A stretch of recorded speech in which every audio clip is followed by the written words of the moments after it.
Hey everyone, welcome back to Crypto Cash. Thank you so much again for joining me here. I hope you're having a great day. Let's take a look here at Bitcoin, see what's going on. Just double check a few important factors. We are consolidating nicely at this golden pocket, this 0.65, 0.618 fib level. Generally speaking, 99 to 100,000 is a little support range there for us, and we're maintaining that level. So it's a good sign. We have our local all-time high here too, basically, from before we wicked up to 104.6. We saw roughly about 99,700 was that previous high. So just keep in mind that's kind of marked in the charts here, just so you know that's what the ATH stands for. It's not necessarily the all-time high, it's the local all-time high, but still you get the point. Anyways, let's take a look at liquidation and double check a few important factors, kind of see what's going on, because when we look at liquidation, just kind of helps us narrow down a little bit as far as where most people are hedged in either direction.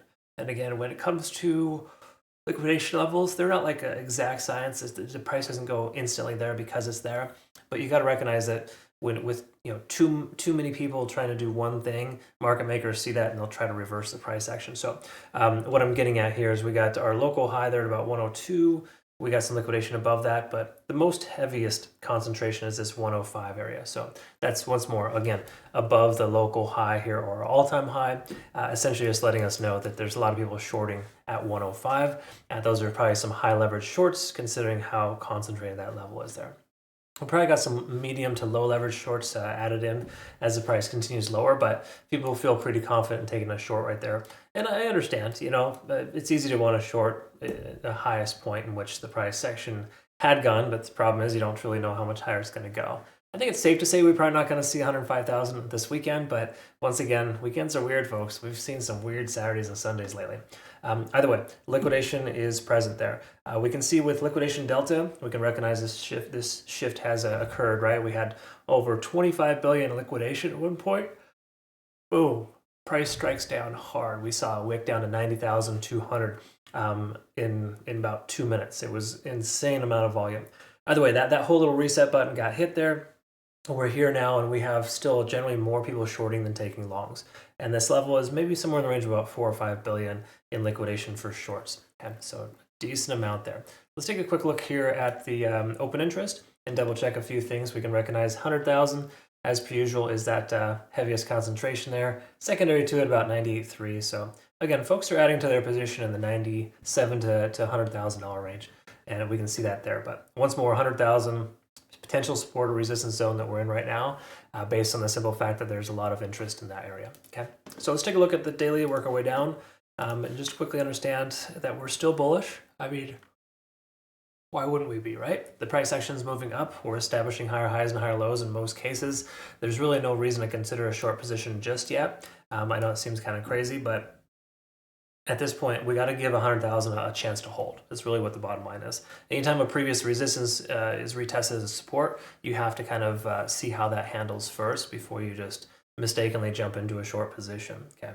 I think a lot of the volatility here recently kind of speaks to that. But regardless of that, we can kind of see here this local range. A decent amount is supported about 96.5, roughly 97,000. So again, 97 to 100,000 is that support range that we kind of have talked about previously. We can recognize here as well that the RSI is up over 50. Money flow index is starting to bounce, but still not. It's good and bad depending on how you look at it, right? Low money flow index generally implies bearish divergence, but when it comes to the price action here, we can see that things are a little skewed with the money flow based on how much selling pressure we saw in just that one day. So again, I would be very careful using MFI right now as like a sole, indicator, so to speak. Use it as a blended average, because when we look at the 4-hour time frame, you'll see money flow index is pulling back too, but that's only because we take this average of selling pressure there. Again, it's good to know because the overall sentiment is that we've seen more selling pressure in the last 14 candles than we have the previous 14, but at this point, that's still something we can't necessarily rely on. RSI being over 50, that's generally a good sign, but once again, we're in this little support range, low volume weekend. It's not really the best indicator. We are above all moving averages, at least for the moment, so that's a positive sign here, looking pretty good at this time.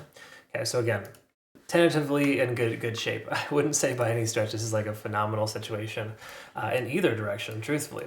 While I do feel personally that we're still likely to see the price continue higher, considering we're retesting this previous resistance range as a new support, We don't have a lot of momentum. There's like a lot of reasons why it's kind of, we're getting a lot of false positives. Each Mocha cloud is probably going to confirm the same thing here on the hourly. This is kind of weird. Even though we're above the cloud, we have the conversion line below the baseline. The lagging span is not necessarily all that free. So the truth is, this is not really an ideal condition or setting to take a long position with Bitcoin. Nor is it a good consideration to take a short either. But if I were to go with a statistical probability, I would say if $100,000 holds, excuse me, sorry, I've been yawning a little bit here, we can recognize that the price action is probably more likely to go up. Again, we want to get the closure above 100,000, and we still have yet to do that. Like every time we come up closer to this range, we can see the highest point in which the price goes is right here at about 99.5. What we closed yesterday at 99.8. Okay. Again, it's not like a guarantee the price is going to go up or down because it closes above or below a level. It just increases the odds of success in going that direction, right? Because again, if we close above 100,000, that would imply that we've been able to maintain a full 24-hour period in that range or higher, right? That's a good sign.